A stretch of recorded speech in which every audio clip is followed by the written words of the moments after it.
নমস্কাৰ ছাত্ৰ ছাত্ৰীসকল, আজি আমালোক এই ভিডিঅ'টোত আলোচনা কৰিম যে be careful HS and HSLC 2027 final এক্সামিনাৰ। গতিকে ফাইনেল এক্সাম যিসকল ছাত্ৰ ছাত্ৰী দিয়ে সাৱধান হোৱা। 2027 বৰ্ষত যদি তুমি ফাইনেল পৰীক্ষা দিবা তেন্তে সাৱধান হোৱা, পৰীক্ষালৈ বাকী আছে কিন্তু মাত্ৰ 6 মাহ। যদি 6 মাহ হিচাপ কৰোঁ তথাপিও তোমালোকৰ ভুল হ'ব। এইখন আগষ্ট মাহ হয়, গতিকে আগষ্ট মাহ যদি তোমালোকে স্কুলৰ আশা কৰা দেন ৰং ডিচিশ্যন। তাৰ কাৰণ স্কুলততো ক্লাছ নহ'ব। 15 আগষ্ট পাৰ হোৱাৰ পিছত তোমালোকৰ স্কুলত কেতবোৰ বন্ধ আহি যাব। তাৰপিছত যেতিয়া ছেপ্টেম্বৰত আহিবা, ছেপ্টেম্বৰৰ 15 তাৰিখলৈকে তোমাৰ ক্লাছ হ'ব। 15 তাৰিখৰ পিছত আকৌ কি আহিব যে তোমাৰ প্ৰজেক্ট জমা দিব লাগে বা প্ৰেক্টিকেল কৰিব লাগে, এইটো কৰিব লাগে, অমুক কৰিব লাগে, তমুক কৰিব লাগে, মানে বিভিন্ন ধৰণৰ কাম। তাতে আকৌ এইবাৰ চেঞ্চাছৰ কাম আছে স্কুলৰ টিচাৰবিলাকৰ। গতিকে স্কুলৰ টিচাৰবিলাকক যদি চেঞ্চাছৰ ডিউটিত দি দিয়ে তেন্তে ক্লাছ কৰিবনো কোন? তাৰপিছত তোমালোকৰ 6 মাহটো হিচাপ কৰি দিওঁ তোমালোকক। আগষ্ট আছে, আগষ্টৰ গোটেই মাহ যোৱা নাই, তথাপি আগষ্টটো ধৰি লওঁ। আগষ্ট, ছেপ্টেম্বৰ, অক্টোবৰ, নৱেম্বৰ, ডিচেম্বৰ, জানুৱাৰী। যদি তোমালোকে ফেব্ৰুৱাৰী মাহটো ধৰা তেন্তে ভুল হ'ব। তাৰ কাৰণ ফেব্ৰুৱাৰীৰ হয়তো 12 বা 13 তাৰিখৰ পৰাই তোমালোকৰ ফাইনেল এক্সামটো আৰম্ভ হৈ যাব। সেই হিচাপত আমালোকৰ হাতত আছে 6 মাহ। এতিয়া তোমালোকৰ 6টা ছাবজেক্ট আছে। যদি তোমালোকে এক মাহ কৰি দিয়ে তথাপিও কিন্তু এটা ছাবজেক্টত 1 মাহ সময় আছে। আৰু যদি 1 মাহ তোমালোকে এদিন যদি হাতছাড়া কৰা বা এদিন যদি কিতাপৰ লগত সম্পৰ্ক নাৰাখা তেন্তে কি যে হ'ব সেইটো ময়ো নাজানো, তোমালোকেও নাজানা। তাৰ কাৰণ কি? ভৱিষ্যতটো তোমাৰ।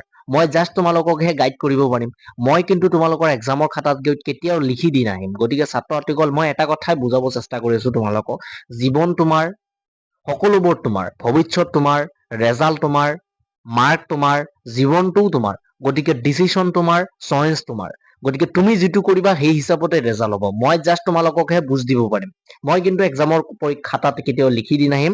আৰু এটা তোমালোকক গল্প বুজাই দি আছো। সেই গল্পৰ জৰিয়তে তোমালোকে মন দি চাবাচোন। ধৰা এটা কণী আছে, কুকুৰাৰ কণী আৰু এটা পক্ষীৰ কণী।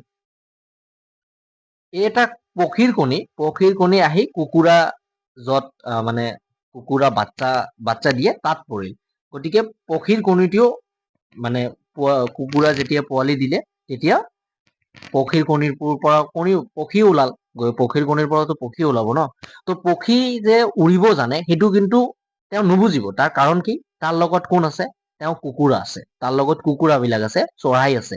গতিকে কুকুৰা চৰাইবিলাক কি কৰিব? কুকুৰা চৰাই যি হিচাপে তাক লালন পালন কৰিব কুকুৰা মাজনী, সেই হিচাপতে পক্ষীটোও জানিব।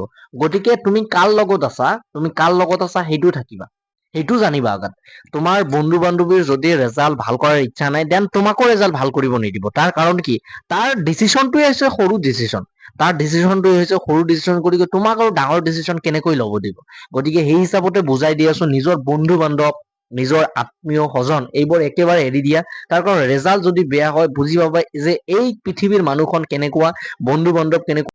যি বন্ধু বান্ধৱীৰ কাৰণে তুমি বহুত চেষ্টা কৰিবা, বহুত খাটিবা, তেওঁলোকক পঢ়া দেখাই দিবা, সেই বন্ধু বান্ধৱীয়ে তোমাৰ যদি ৰেজাল্ট বেয়া হয় তোমাৰ দেউতাক বা তোমাৰ মাকক ক'ব যে মই তাক বহুত বুজাইছিলো, তেওঁ পঢ়া নাছিলে। গতিকে এইবোৰ নহয়। তুমি নিজৰ কথা চিন্তা কৰা। মই সেইবাবে কৈছো যে জীৱনটো তোমাৰ, আনৰ নহয়।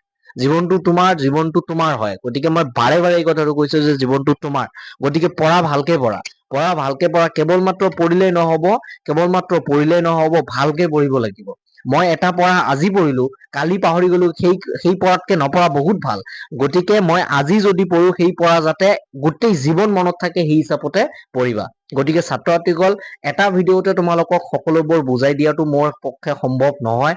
গতিকে মই চেষ্টা কৰিম তোমালোকক বুজাবলৈ। মই আকৌ এবাৰ এইটো কথাই কৈ আছো যে জীৱনটো তোমাৰ হয়। আৰু এই 6 মাহ দৰকাৰ পৰিলে আণ্ডাৰগ্ৰাউণ্ডত যোৱা, পঢ়াৰ আণ্ডাৰগ্ৰাউণ্ডত। আকৌ সেই আণ্ডাৰগ্ৰাউণ্ডত নহয় যে মোবাইল লৈ মই আণ্ডাৰগ্ৰাউণ্ডত গলো, কোনোৱে মোক নাজানিল যে মই কি কৰি আছো কি নাই। পৰীক্ষাৰ দিনাখন বোলে কি মোৰ চিলেবাছে কমপ্লিট নহল। গতিকে হাতত মাত্ৰ 6 মাহ আছে। গতিকে এই 6 মাহত হয়তো তোমাৰ কপালটো খুলিব পাৰে আৰু নহলে কপাল একেবাৰে বন্ধ হৈ যাব। গতিকে ৰেজাল্ট যদি বেয়া হয় বহুত কিবা কিবি শিকিব পাৰিবা। গতিকে সেইবোৰ কথা বাদ দিয়া, পঢ়া ভালকে পঢ়িব লাগিব, ভাল ৰেজাল্ট কৰিব লাগিব। ভাল ৰেজাল্ট কৰিলেহে তোমালোকে আনৰ আগত সন্মান পাবা। গতিকে ছাত্ৰ ছাত্ৰীসকল, আজি ভিডিঅ'টো মই ইয়াতে সমাপ্ত কৰিলো। ধন্যবাদ। ঠিক আছে, পঢ়া নিশ্চয় তোমালোকৰ ভালকে চলি আছে। ভালকে পঢ়ি থাকা। কিবা যদি প্ৰব্লেম হয় কমেন্ট কৰা, মই